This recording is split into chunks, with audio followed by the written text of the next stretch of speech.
Al-Qaïda comprend rapidement le pouvoir d'Internet. Ses membres s'en servent pour faire circuler des messages, amasser des fonds, coordonner des attaques et rallier de nouveaux sympathisants.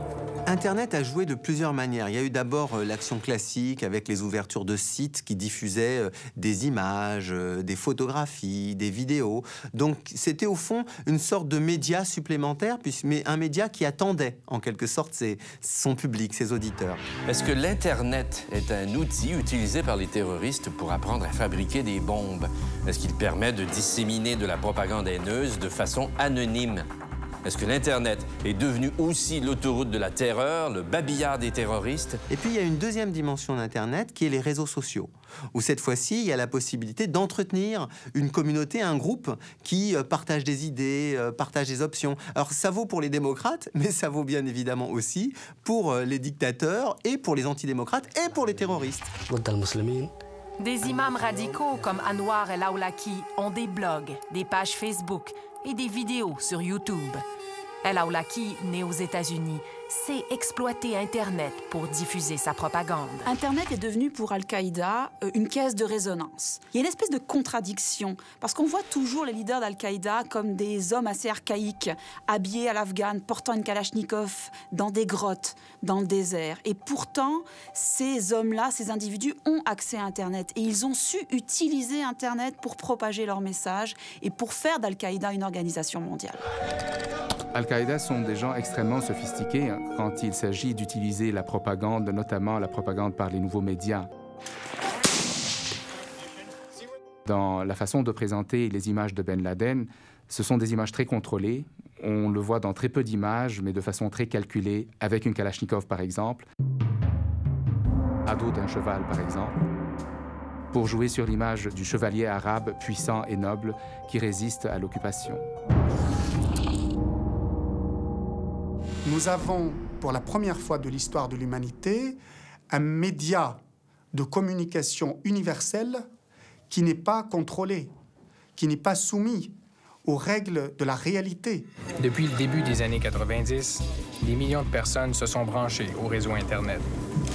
On y trouve de tout, comme ces sites que vous voyez où est expliquée la fabrication de bombes et d'explosifs. Nous restons encore aujourd'hui dans une situation anormale où il faudrait que chacun soit responsable de ses actes sur ces médias-là, sur en particulier Internet, comme il l'est d'ailleurs responsable dans la réalité. On ne verrait pas pourquoi l'individu réel qui agit dans la réalité ne serait pas responsable de la même façon lorsqu'il agit dans d'autres sphères. Où qu'il soit, Ben Laden réussit à faire passer son message. L'influence d'Al-Qaïda se propage de plus en plus. Son arme de choix pour diffuser la propagande est maintenant le cyberespace. C'est l'âge de pierre de ce nouvel âge qui est l'âge de l'Internet, de la réalité virtuelle.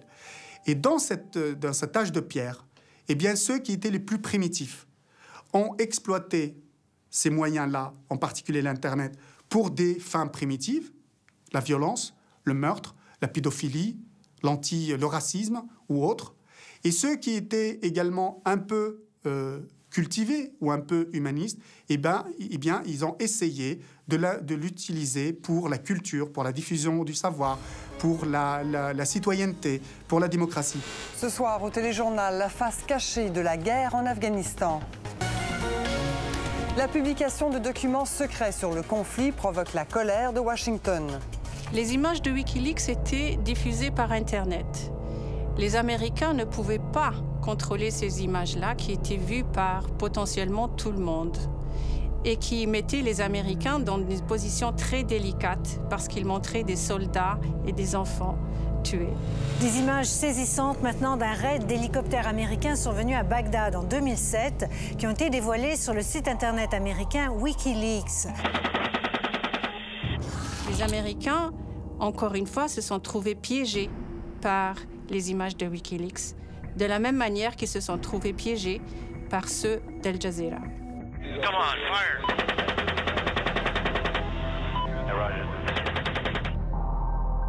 l'un des points quand même qui est peut-être le plus sensible d'Internet, c'est que en fait Internet fonctionne aussi comme une sorte d'archivage.